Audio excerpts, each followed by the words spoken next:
मैं केजी श्रीवास्तव साधना store channel में आप सभी का स्वागत करता हूं और इस नववर्ष 2022 की सभी मेरे व्यूअर्स को और भारत के सभी लोगों को मैं आपको बहुत बहुत नववर्ष की मुबारकबाद देता हूं। आज मैं सिर्फ इंडिया की कुंडली में 2022 का वर्ष कैसा रहेगा और हमें क्या क्या परिस्थितियों का सामना करना है और कैसे उनको निपटना है, आप ये देखेंगे कि ग्रहों की स्थिति जो 1 जनवरी 2022 की है, पहले भारत की कुंडली दिखाई गई है जो 15 अगस्त 1947 को रात्रि 12 बजे और दिल्ली के अंदर ये कुंडली बनी थी, जिसमें राहु वृष लगन की कुंडली है और के तीसरे घर में सूर्य, चंद्रमा, शनि, शुक्र, बुध ये 5 ग्रह मौजूद हैं कर्क राशि के अंदर और केतु सप्तम स्थान में वृश्चिक के बैठे हैं। और इस कुंडली के ऊपर गोचर का क्या प्रभाव पड़ेगा, आप ये देखिए कि ये 1 जनवरी 2022 की जो कुंडली है उसमें शनि मकर में रहेंगे। शनि 1 तारीख को जनवरी को शनिवार है, तो इस वर्ष का जो राजा है और संवत्सर जो जिसमें शनि जो 12 अप्रैल को 2 अप्रैल को लगेगा नया संवत्सर 2079 नया संवत्सर शुरू होगा, उस दिन भी शनिवार है। तो ये प्रतीत होता है कि इस वर्ष को शनि जो है कंट्रोल करने वाले हैं और शनि की जो चाल है वर्तमान में शुरुआत में मकर में है और 2 अप्रैल को जब नया संवत्सर शुरू होगा वर्ष, तो उस दिन भी शनिवार होगा और उस दिन वो मकर में रहेगा। लेकिन 29/4/2022 को शनि अपनी मकर राशि से कुंभ राशि में प्रवेश करेंगे और 12 जुलाई को कुछ पंचांग में 12 जुलाई को हैं और कुछ में 29 जुलाई को हैं, वो अपने वापस कुंभ से वापस मकर में आएंगे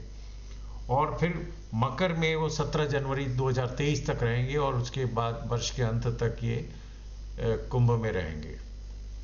तो ये जो चीज़ है, जो ग्रह चाल इसकी मकर और कुंभ में जो आ रहे हैं, उसकी वजह से इस चाल का शनि का जो है क्रम फलदाता है और इस समय जो है अपने ग्रह चाल से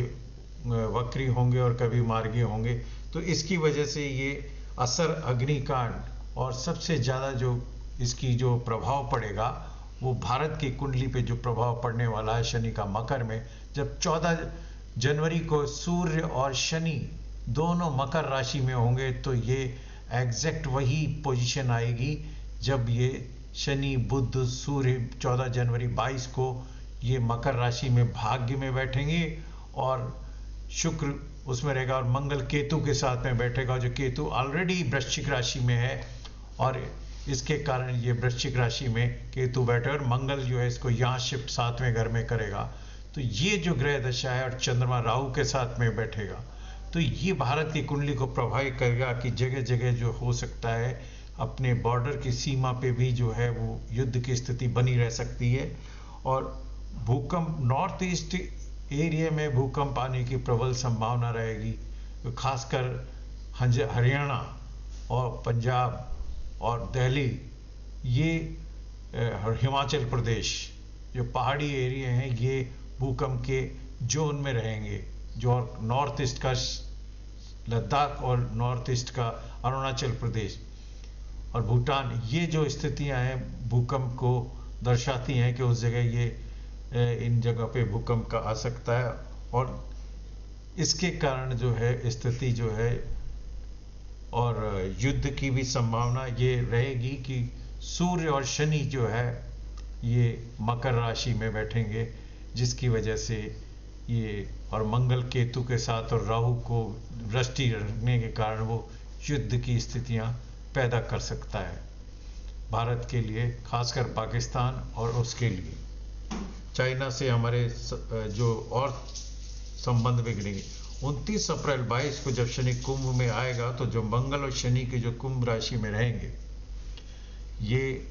इसके अंदर आप ये देखिए कि अप्रैल के अंदर से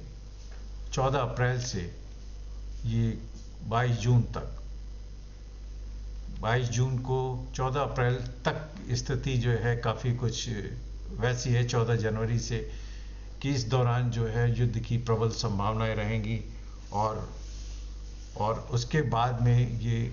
22 जून को जो है हमारा जो इसमें बरसात का समय होगा, तो उस समय भी ये शनि जो है आपके भारत की कुंडली के 10वें घर में विचरण करेगा, लेकिन गुरु मीन राशि में बैठे हुए, चंद्रमा भी मीन में रहेगा वो, और मंगल भी साथ रहेगा। तो इसकी वजह से ये वर्षा के योग बनाता है कि अतिवृष्टि पैदा करेगा, और कहाँ जो है बारिश होगी नहीं कहीं, और कहीं ये बहुत ज़्यादा बारिश देके अतिवृष्टि कर सकता है। और लेकिन मैंने ये बताया है कि ये 14 अप्रैल तक जो भारत की स्थिति, 14 जनवरी से 14 अप्रैल तक, और उसके बाद भी ये जून का महीना जो है भारत के लिए गंभीर आतंकवाद, और उनसे भारत को कड़ा मुकाबला करना पड़ेगा। चाइना आंख दिखाता रहेगा, 14 जनवरी के बाद ज़्यादा हालत ख़राब हो सकती है। सेना और अस्त्र और शस्त्रों की होड़ बढ़ेगी। यूरोपीय देश मिलकर जो मुस्लिम कंट्रीज़ हैं उनके ऊपर जो है उनको रूस और चीन के खिलाफ कार्रवाई करनी पड़ सकती है, और जिससे पूरा वर्ल्ड का क्षेत्र अशांत होने की संभावना है। और भारत को अपना पूर्णतया संयम से अपने को काम में लेना है। और ये जो उथल पुथल है, शनि का वक्री होना, और 14 जनवरी को सूर्य और शनि का एक साथ मकर के अंदर बैठना, और अप्रैल तक वापस उसका कुंभ में जाना, और 12 जुलाई को वापस मकर में आना, ये स्थितियां हैं कि राजनीतिक जहाँ पे चुनाव की संभावना है वहाँ पे भी सत्ता में उथल पुथल होगी। और खासकर जो यूपी के चुनाव है उसमें भी सत्ता पक्ष को बहुत ज़्यादा मेहनत करनी पड़ेगी अपना बहुमत पाने के लिए, और उसमें भी काफ़ी कुछ जो है बहुत ज़्यादा सत्ता पक्ष को अपनी सीट बचाने के लिए मेहनत करनी पड़ सकती है। और या फिर जो उसके अंदर काफ़ी कुछ लोगों का सहयोग अन्य दलों का लेना पड़ सकता है। तो इस तरह से जो भारत के 10वें घर में विश्व के कई देशों में चीन पाक देशों को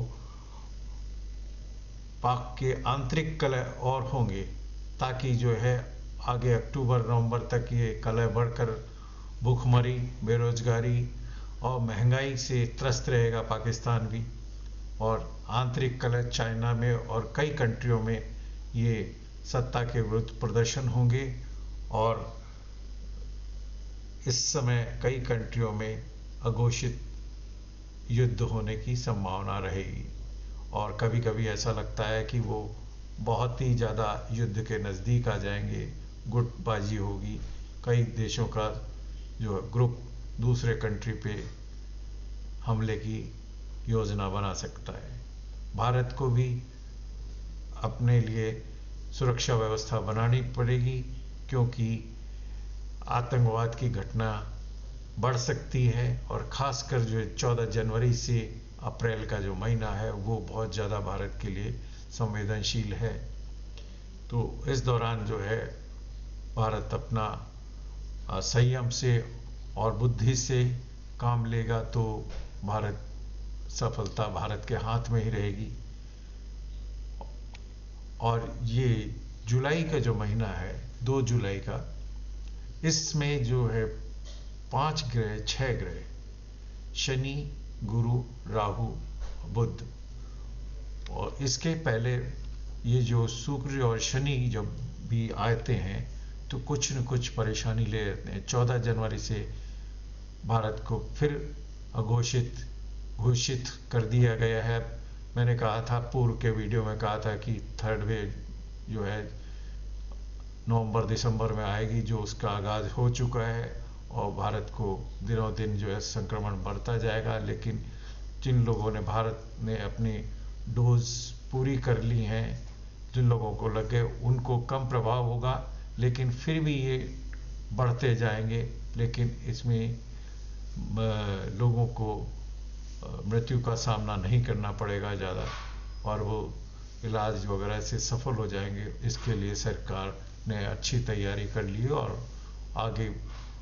उसमें भी आगे भी सफल होंगे। लेकिन ये 2 जुलाई 2022 इसके पश्चात ग्रहों की स्थिति जो बताती है वो काफ़ी बेटर है। और उसमें 6 ग्रह शनि, गुरु, बुध, शुक्र, मंगल और चंद्रमा 1 2 3 4 5 6 ग्रह अपनी ही राशि में आएंगे। तो ये ग्रह स्थिति भारत के लिए बहुत फेवरेबल रहेगी, क्योंकि ये इसमें इस समय जो व्यापार जो है, और इस समय मैं समझता हूँ कोरोना और ये उस कोरोना के जितने वेरिएंट हैं उसको भारत पराजित करने में सफल होगा। और जैसा कि ये ग्रह स्थिति बताती है कि ये ग्रह स्थिति में केतु और राहु भी अपनी पोजीशन बदल चुके होंगे, लेकिन युद्ध की स्थिति फिर नहीं टली है, क्योंकि मंगल राहु के साथ में बैठा है। और ये जब भी इस तरह की स्थितियां बनती हैं तब जो देश जो है मुसीबत में आता है, लेकिन भारत इन सब मुसीबतों से बाहर निकलेगा, क्योंकि ग्रह स्थिति जब गुरु अपने घर में आ जाते हैं तो फिर वो उनको पराजित करना संभव नहीं होगा। और गुरु की स्थिति 10वें घर पे, और ये जो गुरु गोचर करेगा अपने इनकम हाउस में करेगा, तो ये प्रतीत होता है उस समय भारत की जो इकोनॉमी है वो वापस रेज करने की उसमें रहेगी। जैसा कि ग्रह स्थिति ये 6 ग्रहों का अपने घर में गुजरना ये भारत के लिए और भारत के गोचर के लिए अच्छा है, भारत के ट्रांजिशन के लिए अच्छा है कि वो अपने उस जो इकोनॉमी की ग्रोथ को नीचे जा रही है और वापस को ऊपर जोर पकड़ने के लिए तैयार खड़ी है, ऐसे ट्रांजिशन में है। तो ये वो समय होगा कि भारत जो है अपनी इकोनॉमी को बढ़ाएगा। खासकर गुरु कंस्ट्रक्शन के मालिक हैं, तो कंस्ट्रक्शन के क्षेत्र में, और शनि जो है गाड़ियों का, वाहनों का इंचार्ज है, उसमें जो है भारत को अपार सफलता मिलने की संभावना है। तो सबसे ज़्यादा, और बुध क्या है कि एक्सपोर्ट और इनका भी कारक है। राहु भी जो है, मंगल जो है बाहर के उसके हैं कि एक्सपोर्ट के अंदर, तो बुध व्यापार का है, तो व्यापार के अंदर भी भारत को बहुत लाभ होने वाला है। और शुक्र क्या है, लग्जरी देता है। तो इस दौरान जो है भारतीय जो है इकोनॉमी के ऊपर काफ़ी खर्च करेंगे, सुख सुविधाओं पे बहुत ज़्यादा खर्च करेंगे, गाड़ियों में, कंस्ट्रक्शन में। और चंद्रमा अपने घर में होगा, इसका मतलब जो है पानी के लिए एक अलग डिपार्टमेंट जो भारत सरकार ने लगाया, उसमें वो नदियों को जोड़ने का और भी बहुत सारे ड्रिंकिंग वाटर को कामयाब करने का वो काम करें। और गुरु जो है कंस्ट्रक्शन करा रहा है कि हॉस्पिटल का मालिक होगा, और हॉस्पिटल से डॉक्टर्स की भर्ती और ये सब चीज़ें जो योजनाएं हैं जो भारत के लिए हेल्थ का काम है, ये इस दौरान पूर्णता पे होगा या शुरुआत होगी इसकी ज़बरदस्त। हेल्थ केयर के बारे में आदमी को बहुत सुविधा मिलने वाली है, और इसकी शायद घोषणा जल्दी हो जाएगी, क्योंकि ग्रह स्थिति कर रहे हैं कि हायर अथॉरिटी जो है बहुत इसमें सोच समझ के करने वाली। इसलिए भारतीयों को और इंडियंस को कभी भी इस तरह का भय नहीं लाना चाहिए। चाहे कोई भी बीमारी आएगी उसका हल जरूर निकलेगा, और मैं ये समझता हूँ ये उस बीमारी से निजात पाने का एक बहुत बड़ा समय स्टार्ट होने वाला है। जैसा कि ग्रह 2 जुलाई 22 की जो स्थिति है, और इस दिन जो बच्चे या बच्चियां जो पैदा होंगी उनकी कुंडली ये बेहतरीन बनने वाली है। उच्च कोई दिव्य आत्माएं पैदा होने वाली हैं जो इस दिन को 2 जुलाई 22 को पैदा होंगी, क्योंकि उसके अंदर गज केसरी, बुध, आदित्य और कई योग आएंगे, किसी बहुत अच्छे तरह के योग आएंगे। तो इस दौरान जो है कोई महान कार्य जो जुलाई 2022 को शुरू हो गया। और इसके बाद आप ये देखिए कि जो बारिश है वो भी काफ़ी अच्छी है, और लेकिन उसमें क्या है कि अतिवृष्टि कई जगह बाढ़ और वो उसका करेगी, और कई जगह बहुत ड्रिंकिंग वाटर का भी सामना करना पड़ सकता है, कहीं बारिश नहीं हो, क्योंकि शनि जो है वो उतना ही देता है जितना जीने के लिए आवश्यक है। लेकिन गुरु का क्या है, गुरु मंत्री है इस साल का, जो व्यवस्थाएं करता रहेगा, हर कमी को पूरा करता रहेगा। और वो गुरु मंगल और चंद्रमा साथ हैं, दोनों ही मीन राशि में हैं, जो जल राशि है। इसका मतलब बारिश बहुत अच्छी है 22 जून 2022 के बाद में। तो ये पूरा समय जो है भारत के लिए जुलाई तक का समय कठिन है। उसके बाद भी जो है वो मंगल राहु 29 जुलाई 22 के बाद में मंगल राहु और सूर्य शनि अपने सामने आ जाते हैं। ये फिर भारत के लिए खतरे वाली बात है कि अक्टूबर तक का समय जो है फिर एक तरह का हमारे लिए खतरे वाला बनता है, कि वो युद्धात्मक स्थिति बनाता है, सूर्य शनि और मंगल राहु। और हमें तो सिर्फ दो ही कंट्री से ही खतरा है, खासकर चाइना और पाकिस्तान से। और यही वो समय है जब पाकिस्तान अपने अंतर्कलह और गृह युद्ध में उलझा रहेगा। और यही वो समय है जो मैंने पहले कहा था कि पाकिस्तान का कुछ बलूचिस्तान और कुछ जो एरिया है वो उससे अलग हो सकता है, तो वहाँ पे बगावत के सुर उठेंगे और जिसे पाकिस्तान कंट्रोल नहीं कर पाएगा, और बलूचिस्तान की उनको अलग होने की प्रबल संभावना रहेगी। ये वो जो मेन है, अभी मैं आधे साल का मैंने आपको दिया है, और इसमें जो है जो मेन चीज़ है वो मेन चीज़ है कि इस वर्ष जो है बीमारी का, कोरोना का फिर संक्रमण जारी हो चुका है, और ये अभी 2 माह के अंदर पीक में पहुंचेगा। लेकिन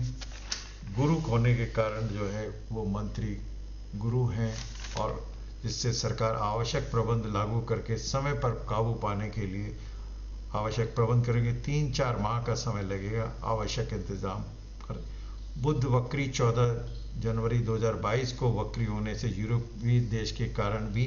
युद्ध की संभावना बनती है। चीन के कारण भारत का पाकिस्तान, चीन के कारण तनाव और आतंकवादी घटनाएं होंगी। और खासकर जो जनवरी का महीना है, 14 जनवरी से आगे का, वो भारत के लिए आतंकवादी घटनाओं के लिए बहुत ही दिक्कत वाला है, क्योंकि सूर्य हमारा मकर में रहेगा, शनि भी मकर में रहेंगे। जब भी ऐसी घटनाएं सूर्य शनि की होती हैं तो वो भारत की कुंडली जो है वो उसमें आतंकवाद और दंगे और इस तरह का स्थितियां पैदा करता है। तो ये उनको, भारत को जो है शांत वातावरण से मुक्त करने के लिए पहले से ही व्यवस्था करनी होगी हमें। और 29 अप्रैल से शनि मंगल के कुंभ राशि में होने के कारण जो है कुंभस्थ रहेगा शनि और मंगल। तब जो है स्थिति जो है हमें फिर वो बनाती है कि वो आतंकवाद और युद्ध की आशंका प्राग रहेगी, और पाक में गृह युद्ध और अकाल की संभावना रहेगी। तो आशा है कि बाकी के हाफ जो है आगे सेपरेट राशियों के लिए अगले अंक में देंगे, लेकिन उसके पहले हम जो है आपको ये जुलाई तक का जो है जो वीडियो है इसको आपको बताया है। अब मैं आपको अगले सेशन में अगले जुलाई से लेके अगस्त से लेके दिसंबर तक का जो वर्ष कैसा बीतेगा और अगला मार्च कैसे बीतेगा संवत्सर का, ये मैं अगले वीडियो में बताऊंगा। अगले हफ्ते आज ही के दिन फिर देखूंगा आपसे, लाइव हूँ किसी अन्य विषय पे, या इसको पढ़ के अगर पूर्ण कर पाया जल्दी तो मैं फिर आपसे मिलूंगा। धन्यवाद।